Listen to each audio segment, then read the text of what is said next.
Mokhtar Lakal, bonjour. Bonjour, Pouvez-vous vous présenter en une minute? je suis un économiste indépendant qui vit à Paris depuis 41 ans maintenant. Je suis universitaire, c'est-à-dire que j'enseigne dans des établissements universitaires tels que Paris 3, Sorbonne Nouvelle, Paris 12, Créteil. J'ai enseigné aussi à Sciences Po et dans d'autres établissements. Alors, vous avez publié 3 livres chez l'Harmattan durant l'année 2014, dont je rappelle les titres. Le premier, le grand livre de la politique, géopolitique et relations internationales. Le second, les Mahadja Delgado et leur identité face au colonialisme français, de 1830 à 1962. Et enfin, le livre pour lequel vous êtes ici, Sommes-nous assez éduqués pour vivre ensemble? Du coup, vous êtes un économiste indépendant, comme vous venez de le dire, et comment vous est venue l'idée de publier un livre sur ce thème assez délicat depuis le débat sur l'identité nationale, ordonné et lancé en 2009 par le président Nicolas Sarkozy et son ministre de l'Intérieur Brice Hortefeux?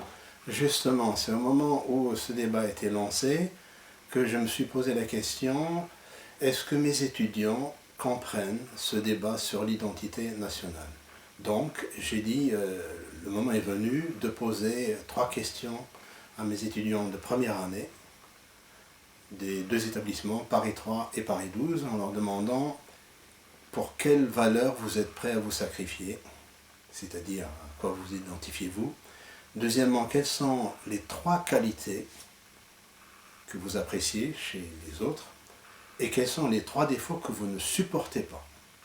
Et là, les réponses étaient stupéfiantes chez certains. On voit l'incohérence. On choisit comme qualité l'honnêteté, mais le défaut, c'est pas le vol, c'est pas la malhonnêteté, c'est autre chose. C'est la sympathie, c'est l'humour. Donc il y avait un problème de cohérence chez beaucoup d'étudiants. Et c'est comme ça que j'ai dit, il faut quand même prendre toutes ces qualités, ces défauts que les étudiants ont présentés et faire quelque chose d'ordonné et expliquer de quoi il s'agit exactement. Alors, vous venez de le dire, ce travail a été réalisé avec vos étudiants. Est-ce que pourtant ce travail ne concerne que les jeunes? Absolument pas. Les jeunes, c'était entre guillemets ma matière première, comme disent les écrivains, mais ce travail concerne tout le monde. Ça concerne, je veux dire, l'enfant maternel jusqu'au personne qui a 99 ans. Nous sommes tous porteurs de défauts et de qualités. Certains défauts nous font beaucoup de mal à nous avant de le faire à autrui.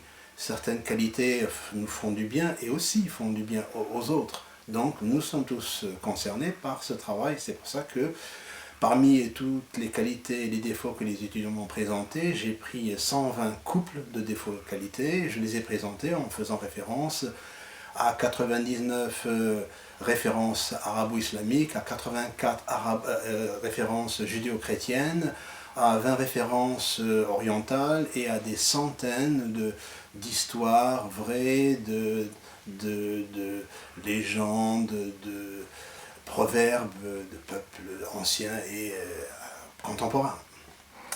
À la fin de la lecture des 393 pages de votre ouvrage, est-ce que votre lecteur ou votre lectrice changera-t-il ou elle radicalement selon vous?